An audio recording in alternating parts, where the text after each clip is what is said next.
Discuss کریں گے. مجھے پروگرام میں جوائن کیا ہے اس وقت منور مرزا صاحب نے. آپ سینئر صحافی ہیں, اس پروگرام میں آپ کو ویلکم کرتے ہیں. اور بتاتا ہے کہ 160 پارلیمنٹیرین نے وزیر اعظم کو خط لکھا ہے اور یہ کہا ہے کہ یہ امریکی مداخلت ہے.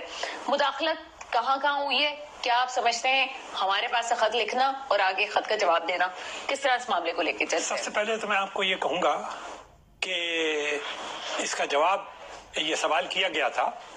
جیسے یہ خط لکھا گیا تو پہلے دن تو انہوں نے سوال کا جواب نہیں دیا وائٹ ہاؤس کے اسپوکس مین. دوسرے دن اس نے کہا کہ پاکستان میں جو فیصلے ہونے ہیں, چاہے وہ کوئی جرم کے سلسلے میں ہے یا قید کے یا جو بھی کیا ہے, وہ ان کے قانون کے مطابق ہوتے ہیں. ایک دوسری بات یہ کہ اب الیکشنز کا تو ویسے ہی قصہ ختم ہو چکا ہے. پی ٹی آئی ہر جگہ شامل ہے اس میں. آپ نیشنل اسمبلی میں دیکھ لیں, جو ابھی کمیٹی جوڈیشل نامزد ہوئی ہے اس کے اندر وہ لوگ شامل ہیں. کس پروسیس میں وہ شامل نہیں ہیں آپ مجھے بتا دیجئے. واک آؤٹ کرنا یا نہیں کرنا اس کا تو کوئی اہمیت ہی نہیں ہے. نارمل سی بات ہے نا, آپ ایوان میں ہوتے ہیں, واک آؤٹ کرتے ہیں کئی, مگر ہر پروسیس کے اندر تو وہ شامل ہے. ان کا چیف منسٹر ایک پرومس لے چکا ہے, اسی پرائم منسٹر کے اندر کام کر رہا ہے. کس کے اندر کام کر رہے ہیں؟ وہ اسی پریزیڈنٹ کے اندر کام کر رہے ہیں. تو they are very much the part of the. تو انہوں نے آلریڈی تسلیم کر لیا, تو خود ہی اپنی چیز کو نگیٹ کریں. اب آ جائیے کہ مداخلت. ایکچولی سب سے پہلے تو یہ جو ازمپشن ہے نا, میں اس کو مذاق خیز کہوں گا کہ جی ڈونلڈ ٹرمپ آ جائیں گے یا کوئی بھی آ جائے سپوزنگ ہے, تو اس کی وجہ سے آپ کو یاد ہوگا غالباً یہ شاید ان کی بازگشت سنائی دیتی ہے کہ جب پہلی مرتبہ بانی پی ٹی آئی گئے تھے ان کی دعوت کے اوپر, تو انہوں نے واپسی پہ کہا تھا ایئرپورٹ پہ ہی, کیا یوں محسوس ہوتا ہے جیسے کہ دوسرا ورلڈ کپ جیت لیا ہے نا, اور بڑے ڈھول بتاشے بجا گئے تھے. اور اس کے بعد پھر آپ کو یاد ہے وہ ایسٹ انڈیا کمپنی والا, پھر وہ میر صادق والا, پھر وہ میر جعفر والا, وہ سارے مطلب اس کو ڈرامہ ہی کہہ سکتے ہیں. اور تو سر میں جس مدعے پہ لے کے آنا چاہ رہی ہوں کہ ہم اس بات سے انکار نہیں کر سکتے کہ امریکہ کی سیاست ہمارے پاکستان پہ اثر انداز ہوتی ہے, ان کی پالیسیز کی. کس حد تک آپ یہ سمجھتے ہیں کہ ابھی بھی ان کی سیاست ہمارے پاکستان پہ اثر انداز ہوگی؟ دیکھیے میں آپ کو ایک بات بتا رہا ہوں کہ اس کو اسی پس منظر میں لے لیتے ہیں نا کہ ان کے یہاں الیکشن ہو رہے ہیں. ابھی اگلے جنوری تک تو, نومبر سے جنوری کی 22 کے قریب وہ اوتھ لیں گے نا جو بھی کوئی پریزیڈنٹ آئے گا. تو یہ تو سوال ہی نہیں ہوتا کہ کوئی, یعنی 3 مہینے تو ویسے ہی گئے, ٹھیک ہے نا, جب وہ آئیں گے. پھر آپ یہ دیکھیے دونوں کا منشور اٹھا کے دیکھ لیجئے کینڈیڈیٹس کا. ان کے منشور میں تو کسی فورن معاملے کا تقریباً ذکر ہی نہیں ہے. یہ تو مطلب بہت چھوٹی سی چیز ہے بانی پی ٹی آئی. آپ دیکھیں جس چیز کے اوپر ساری مسلم امت تڑپ رہی ہے وہ تو غزہ ہے, پھر اس کے بعد لبنان ہے, پھر ایران اسرائیل جنگ ہے, اس تک کا کوئی ایشو نہیں ہے. ان کے ہاں تو جو مین ایشو اس وقت فائٹ ہو رہا ہے وہ کن چیزوں پہ ہو رہا ہے. ایک امیگریشن ہے نا, ایکسپیکٹریٹس جو ہیں غیر قانونی, ان کے اوپر کر رہے ہیں. سیکنڈلی وہ اقتصادی معاملات کے اوپر کر رہے ہیں. تو جس چیز کا نان ایشو ہے اس کے اوپر خط لکھوا کر, تو یہ اصل میں امریکہ یہ بائیڈن کی حکومت تھی جس میں ڈونلڈ لو جو ہے وہ مداخلت کی بات کرتے ہیں, ٹھیک ہے نا. ڈنر میں جو ہے مداخلت والا کامنٹ آتا ہے اس میں, انہوں نے تو کبھی ٹیلی فون بھی نہیں کیا. اور ابھی بھی اگر کانگریس ہمیں لیٹر لکھ رہی ہے تو اس کے پیچھے کیا وجوہات ہو سکتی ہیں؟ کہ آپ سمجھتے ہیں کہ اس سے پوائنٹ اسکورنگ ہے جو ان کے یہاں ہونے والی ہے, اور جس کو ہم یہاں پہ رشوت کہتے ہیں وہاں پہ رشوت نہیں ہوتی, وہاں پہ آپ کی جو ہے وہ لابی سسٹم ہوتا ہے. میں آپ کو ایک بات بتاؤں, اس وقت کسی بھی کینڈیڈیٹ کو اگر یہ یقین ہو کہ آپ 10 ووٹ بھی اسے دلوا سکتے ہیں, ہے نا, تو وہ اسے آپ کہیں کہ جی ایک سفارشی خط لکھ دیجئے, یا یہ کہ ہمارے حق میں لکھ دیجئے, جبکہ اسے یہ پتا ہو اچھی طرح اس لا میکر کو کہ اس کا نہ تو یہ بائنڈنگ ہے, نہ اس کا کوئی اثر ہونا ہے, نہ اس کی کوئی اہمیت ہے.